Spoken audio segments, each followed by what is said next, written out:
Bienvenidos al informativo de Magnífica TV, dedicado a ofrecer las noticias más relevantes de la Iglesia. Hoy es miércoles 14 de noviembre de 2018 y estos son nuestros titulares. El secretario de Estado del Vaticano, Cardenal Parolin, ha negado que los huesos encontrados en la Nunciatura de Italia sean de la joven desaparecida Emanuela Orlandi. El arzobispo de Sydney, Monseñor Fisher, ha advertido que la sinodalidad aprobada en el pasado sínodo puede derivar en la aceptación de herejías que rompan la Iglesia. Un comité asesor de la ONU sobre el aborto ha recomendado que se incluya dentro del derecho a la vida, el derecho al aborto y a la eutanasia. Un obispo de la Iglesia clandestina china ha vuelto a ser secuestrado por la policía para enviarlo a un campo de reeducación. 16 mártires asesinados por odio a la fe durante la Guerra Civil Española han sido beatificados en Barcelona. Son ya casi 2000 los que han visto reconocido su martirio. El cardenal Parolin, secretario de Estado del Vaticano, ha negado que los huesos encontrados en la Nunciatura de Italia sean de Emanuela Orlandi, la joven desaparecida hace 35 años. El secretario de Estado Vaticano, Cardenal Pietro Parolin, ha asegurado que la Santa Sede no relaciona el hallazgo de huesos humanos bajo la Nunciatura de Roma y la desaparición de Emanuela Orlandi, hace 35 años. Por parte de la Santa Sede no se ha hecho ninguna conexión con Emanuela Orlandi, ha dicho el cardenal Parolin. El pasado 30 de octubre, el Vaticano comunicó que se habían encontrado huesos humanos bajo el suelo de un sótano de la Nunciatura de la Santa Sede en Roma y que el hecho se había puesto en conocimiento de las autoridades italianas. La noticia disparó de inmediato la hipótesis de que se pudiera tratar de los huesos de Emanuela Orlandi, la hija de un empleado vaticano que desapareció en 1983 a los 16 años de edad, en circunstancias que nunca se aclararon. El cardenal Parolin afirmó que desconoce quién ha relacionado este hallazgo con el caso Orlandi, pero dejó claro que no ha sido la Santa Sede. Argumentó que por razones de transparencia, para que no se recrimine a la Santa Sede de que haya podido ocultar algo, el Vaticano comunicó la noticia a las autoridades italianas. La llamada sinodalidad puede transformarse en un instrumento que lleve a la aprobación de herejías, ha advertido el arzobispo de Sydney, Monseñor Fisher. En una entrevista concedida a Edward Pentin, Monseñor Anthony Fisher, arzobispo de Sydney, se queja de la forma en que se llevó a cabo el sínodo de los jóvenes, por ejemplo, de la falta de traducción de la relatio final antes de ser votada, y además advierte de carencias en cuestiones doctrinales fundamentales. Para él, el documento final es demasiado largo y en algunos lugares ambiguo. Cuando piensas en a quiénes va dirigido, la gente joven o aquellos implicados en ministerios para jóvenes o pastores que están intentando que los jóvenes se interesen por la Iglesia, es probable que pocos lean algo tan largo y enrevesado. También se manifestó en contra de que ese documento final tuviera carácter magisterial, porque no son ejercicios de los pastores de la Iglesia en cuanto a enseñanza y gobierno. Alabó la presencia de los 36 jóvenes que participaron en el sínodo. Sin embargo, dijo que en ciertos momentos sentí como si cazaran en manada. Aplaudían, animaban y chillaban a comentarios que se ceñían a un guión muy particular. Algunos comentaron que los jóvenes estaban siendo dirigidos para promover ciertos puntos de vista. Uno de los padres sinodales observó que parecía que había muy pocos, o prácticamente ningún joven, de una disposición más clásica y que esto hacía que los auditores jóvenes no fueran totalmente representativos. Con respecto al concepto de sinodalidad, afirmó que no estaba en el documento de trabajo, ni en las discusiones de la Asamblea General, ni en las de los grupos del mismo idioma, ni en los informes de los grupos pequeños. Solo apareció, como de la nada, en el borrador del documento final. Hubo algún rechazo por parte de los padres sinodales contra esta obvia manipulación. Algunos piensan que era para dar al sínodo de la Amazonia permiso para desviarse de la Iglesia Universal en su postura, por ejemplo, sobre el celibato sacerdotal o para permitir a algunas conferenciales episcopales, como la alemana, a hacerlo en materias tales como la bendición de uniones de parejas del mismo sexo, añadió. El uso del modo de hablar sinodal es muy confuso, siguió diciendo Monseñor Fisher. Se preparó un documento sobre la sinodalidad y fue aprobado a toda prisa por una Comisión Teológica Internacional en mayo. ¿Cómo se le confiere autoridad magisterial? Una forma es citarlo con aprobación en un sínodo de obispos y que el documento tenga a su vez la aprobación papal. Con este concepto de sinodalidad hay un peligro real, añadió. Varios padres sinodales estaban preocupados por la forma en que podrían ser manipulados los sínodos, llevados por las modas de la época. Ellos recelaban de toda esa vaga charla de estilo sinodal y discipulado sinodal, que puede significar todo tipo de cosas según quien lo diga y al final puede causar divisiones. No es fácil entender cómo se puede considerar que forma parte del derecho a la vida, el supuesto derecho al aborto o a la eutanasia, pero así lo ha recomendado un comité de expertos de la ONU. La cláusula del derecho a la vida, en un importante tratado de derechos humanos de la ONU, debe incluir ahora el derecho al aborto. Así lo dice un comité de expertos encargado de supervisar el cumplimiento del Pacto Internacional de Derechos Civiles y Políticos. El comité dice que los gobiernos deben despenalizar el aborto en todas las circunstancias y eliminar las barreras existentes que niegan el acceso efectivo de mujeres y niñas al aborto seguro y legal, incluidas las barreras causadas como resultado del ejercicio de la objeción de conciencia por parte de médicos individuales. De los 18 miembros del comité, solo uno hizo sonar una nota de discordia y fue rápidamente reprendido por otros miembros. Este lenguaje implicará la legalización del aborto sin restricciones, lo que en sí mismo negará el derecho a la vida del bebé por nacer, dijo Ahmed Amin Fataya, delegado por Egipto. Agregó que permitir el aborto sin criterios, restricciones o condiciones bajo el pretexto de la libre elección y la privacidad daría lugar a otorgar un mayor estatus al derecho a la autonomía personal que al derecho de la vida, y que el enfoque del comité ignora toda evidencia médica de cuándo podría comenzar la vida de un niño. La represión contra la iglesia clandestina no cesa en China. Uno de sus obispos ha vuelto a ser detenido por la policía y enviado a un campo de reeducación. El obispo chino de la iglesia clandestina, Monseñor Xiao Zuming, ha sido secuestrado por la policía de su país y será sometido a aislamiento y adoctrinamiento. Los fieles de su diócesis han dado la voz de alarma y piden las oraciones de toda iglesia. Monseñor Xiao es reconocido por la Santa Sede, pero no así por el gobierno. Estos secuestros son definidos por la policía como periodos de vacaciones. En realidad, son periodos dedicados a interrogatorios y adoctrinamiento.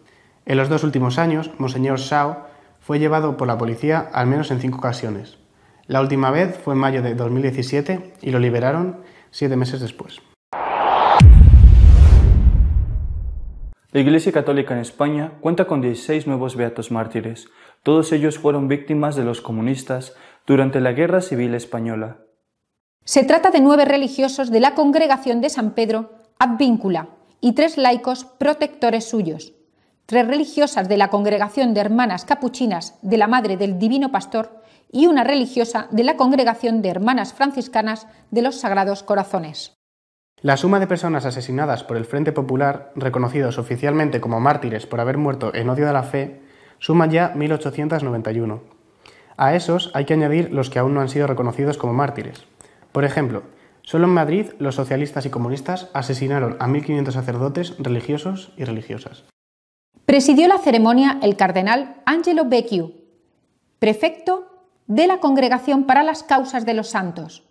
Concelebraron los cardenales Juan José Omella, arzobispo de Barcelona, y su predecesor Luis Martínez Sistach, así como los 2 obispos auxiliares de la diócesis, Sergi Gordo y Antoni Badel.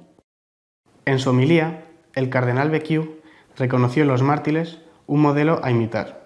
Estos testigos de la fe vivieron con generosidad y coraje los valores de la vida religiosa, lo que provocó el ensañamiento de sus perseguidores. Paradójicamente, subrayó, la gloria de los mártires permanece, mientras que los regímenes de persecución pasan. Esta es la victoria, añadió el cardenal, que ellos obtuvieron en aquel tiempo, un tiempo caracterizado por un clima de persecución de aquellos que se declaraban miembros de la Iglesia Católica. En el momento supremo de su existencia, cuando debían confesar la propia fe, no tuvieron miedo, aceptaron la muerte. El motivo por el que los mataron fue únicamente religioso, determinado por el odio de los opresores hacia la fe y la Iglesia católica. Nuestro editorial de esta semana está dedicado a comentar los últimos acontecimientos en torno a la aprobación o rechazo del aborto en el mundo. Acaban de terminar las elecciones norteamericanas en las cuales se ha dirimido sobre todo quién ejercía el control, quién va a ejercerlo en el Congreso y también en el Senado. Pero aparte de ese tema importantísimo para la política de ese país, ha habido otra cuestión menos importante pero también muy influyente, la cuestión del aborto. En dos de los estados, en Virginia Occidental y en Alabama, se han aprobado dos sendas enmiendas constitucionales contra considerar el aborto como derecho y contra la financiación de las entidades abortistas con dinero público. Yo creo que eso de verdad es bastante importante, sobre todo en esos estados. Es algo que va creciendo poco a poco en Estados Unidos. Además, en Alabama se ha pedido, los jueces de ese estado han pedido al Tribunal Supremo que se pronuncie en contra del aborto por desmembración, que es una técnica espantosa, pues consiste en hacer pedacitos el cuerpo del feto dentro de la madre para poder vender esos pedazos, y es de donde sacan más dinero estos comerciantes de la muerte en que se han convertido las clínicas abortistas. Junto a esto, también pocos días antes de las elecciones, influyendo en ellas, ha estado la cuestión del nombramiento hecho por el presidente Trump de un nuevo juez para el Tribunal Supremo, Brett Kavanaugh. Los ataques a Kavanaugh han sido feroces. Católico practicante, declarado pro vida, los demócratas se pusieron como objetivo impedir que llegara a ser nombrado juez. Las dificultades que han puesto han sido todas las del mundo, incluidas las declaraciones de unas cuantas señoras que le acusaban de haberlas violado años atrás. Bueno, no había pruebas y eso ha hecho que efectivamente Kavanaugh pudiera tomar posesión de su magistratura. Ha sido muchísimo menos conocida la noticia de que una de las que le acusaban de haberla violado se ha arrepentido después de que le había tomado posesión y ha dicho que era todo mentira y que lo único que quería era evitar que Kavanaugh llegara a ser juez del Tribunal Supremo. Suele pasar, las calumnias tienen un largo recorrido y las verdades se difunden muchísimo menos. Entre los objetivos del Partido Demócrata, que ya lo han anunciado, está no solo hacer un impeachment, un acta de recusación contra el presidente Trump, sino también contra el juez Kavanaugh una vez que han conseguido el Congreso. Habrá que ver si lo lanzan y habrá que ver después si lo consiguen, porque los republicanos siguen controlando el Senado. Esto con respecto al aborto en Estados Unidos, repito que tiene una gran influencia en el mundo. Pero ¿por qué motivo esta obsesión por el aborto? Bueno, seguramente hay una motivación económica, es un gran negocio, uno de los grandes negocios mundiales. Como he dicho, el aborto por desmembración permite poner a la venta en el mercado miembros de seres humanos, sobre todo miembros que puedan ser susceptibles después de ser trasplantados. Además de eso están las tesis malthusianas que consideran bueno todo lo que impide el crecimiento de la población mundial. Pero creo que hay algo más profundo y es el odio del demonio contra la familia, destruyendo la vida del no nacido y destruyéndola además a petición de la madre. Se rompe el vínculo más fuerte que existe no solo en la humanidad, sino en todo el reino animal, el vínculo madre-hijo. Que la madre mate al hijo provoca no solo la muerte del hijo, sino la muerte también de la propia madre, es decir, la muerte espiritual de aquella que está preparada psicológica y físicamente para dar vida y se convierte en la que mata a esa criatura que lleva dentro de ella. Los daños para la mujer son inmensos y muchísimas, ahí está la realidad que demuestran los psicólogos y que sabemos los confesores, muchísimas no logran recuperarse en toda su vida. Con razón, esta semana el cardenal Cipriani, el arzobispo de Lima, decía que el aborto es la prueba de la actuación del demonio en el mundo. ¿Cuál ha sido la postura de los católicos? Por ejemplo, en Estados Unidos. Los católicos en Estados Unidos fueron tradicionalmente votantes del Partido Demócrata. Eran fieles demócratas, fieles votantes del Partido Demócrata, porque el Partido Demócrata era el partido que apoyaba a los emigrantes y que apoyaba a las minorías. Y ellos, italianos, irlandeses, polacos, eran emigrantes y eran los pobres del país en ese momento, junto con la minoría afroamericana. Bueno, pues esto se mantuvo durante muchísimos años sin crear ningún tipo de problema. Pero a raíz de la aprobación de la ley del aborto, después del conflicto en Roe contra Wade en 1973, a raíz de eso, muchos católicos empezaron a plantearse si podían seguir votando a un partido, el demócrata, que se había hecho líder de no solamente la aprobación del aborto, sino la extensión de las condiciones para que se pudiera abortar, que éstas se ampliaran y que incluso se convirtieran en un derecho.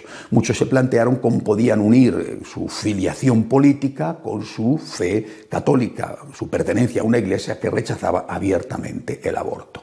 En 1973, como digo, se aprobó la primera ley del aborto en Estados Unidos y el año anterior había sido nombrado arzobispo de Cincinnati un personaje que fue extraordinariamente influyente en la iglesia norteamericana, el que después fue también nombrado cardenal Bernardín.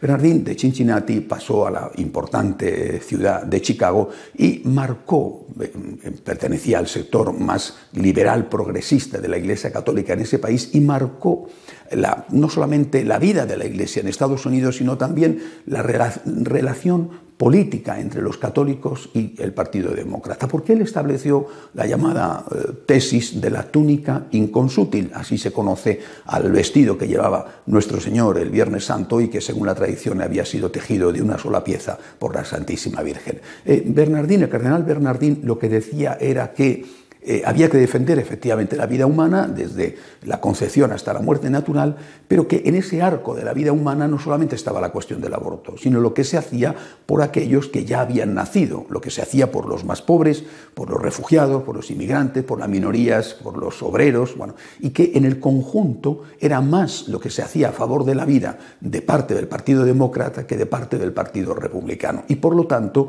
aunque el Partido Demócrata era cada vez más pro-abortista, por lo tanto, decía el cardenal Bernardín con esa tesis de la túnica inconsútil, por lo tanto se podía seguir votando al Partido Demócrata por parte de los católicos y por parte de los católicos practicantes. Esta tesis, desde luego, ha sido la que aún en Estados Unidos y en otras partes del mundo sigue teniendo una gran influencia.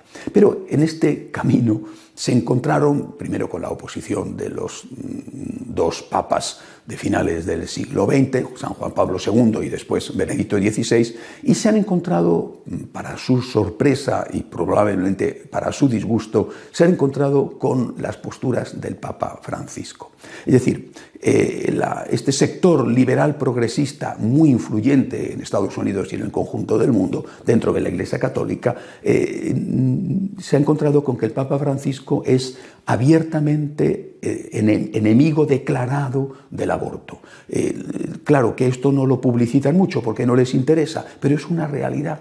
El Papa Francisco está claramente en contra del aborto y lo ha dicho además en muchísimas ocasiones, por ejemplo, en la exhortación apostólica Amoris Laetitia, pero estas cosas, ellos, que son los que dominan los grandes medios de comunicación, prefieren mantenerlas escondidas, aunque poco a poco estas cosas afortunadamente se van conociendo. Por ejemplo, hay un pequeño diminuto estado entre Francia y España, Andorra, que es un estado con una forma de gobierno muy singular. Está gobernado por dos copríncipes, el presidente de la República Francesa y el obispo español de Seo de Urgel.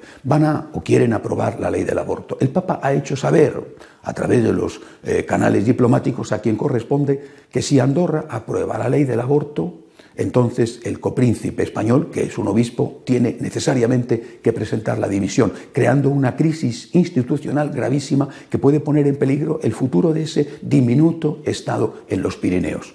Es decir, el Papa Francisco no acepta de ningún modo el aborto. Esto, repito, les crea grandes problemas precisamente a aquellos que afirman ser los más acérrimos defensores y partidarios del Papa Francisco. Están dispuestos a seguirle en determinadas cosas, pero no en aquellas que no les convienen, que no entran dentro de sus tesis. El Papa Francisco es, y lo está demostrando, un gran amigo, un gran defensor de los últimos, de los pobres, de las minorías, de los emigrantes, pero también es un gran defensor de la vida. Por eso, yo creo que aunque los que están a favor del aborto siguen ganando batallas en determinados países de una forma terrible, como por ejemplo ha ocurrido recientemente en Colombia, a pesar de eso, también la lucha a favor de la vida gana batallas. Y creo que todavía la batalla continúa y que no hay que rendirse. El hecho de que el Papa Francisco esté abiertamente en contra del aborto es un dato muy positivo, y estos datos que he contado de Estados Unidos nos llenan de esperanza. La batalla continúa y tenemos que seguir luchando a favor de la vida porque merece la pena.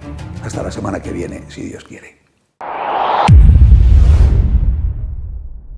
Si desea estar al tanto de lo que va sucediendo en nuestra iglesia, puede hacerlo en nuestra página web de noticias www.católicosonline.org. Hasta la semana que viene, si Dios quiere.